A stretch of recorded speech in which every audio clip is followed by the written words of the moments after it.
আমি ডাক্তার পলাশ বিশ্বাস, নবজাতক শিশু রোগ বিশেষজ্ঞ। পলাশ শিশু কেয়ারের পক্ষ থেকে আপনাদের সবাইকে সুস্বাগতম।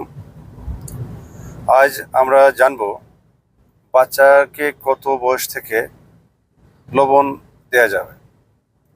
প্রায় আমাদের শিশু ডাক্তারদের চেম্বারে মা বা অভিভাবকরা এসে জিজ্ঞাসা করেন, স্যার আমার বাচ্চাকে কত বয়স থেকে আমি খাবারের সাথে লবণ দিতে পারবো।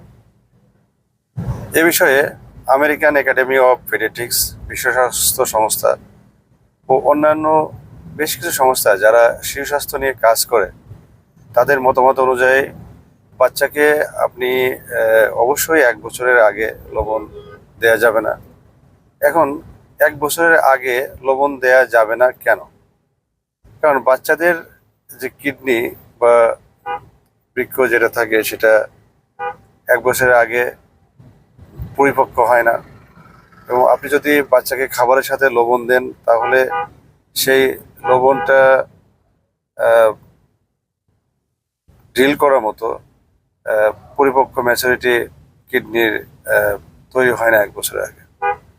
নেক্সট কথা হলো যে আমরা বাচ্চা যে 6 মাসের পর থেকে যে বাড়তি যে খাবারগুলো খায় এবং মায়ের বুকের দুধের পাশাপাশি বাড়তি যে খাবারগুলো খায়, সেখান থেকে বাচ্চার প্রয়োজনীয় যে লবণের যে উপাদান, সোডিয়াম ক্লোরাইড, এগুলো সে পেয়ে থাকে।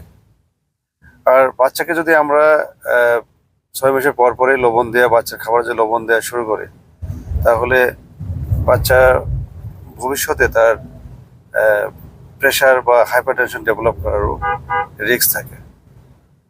তাই আমরা বলে থাকি বাচ্চাকে আপনি 1 বছরের পর থেকে লবণ শুরু করবেন না, 1 বছরের আগে অবশ্যই লবণ দেওয়া যাবে। ধন্যবাদ সবাই।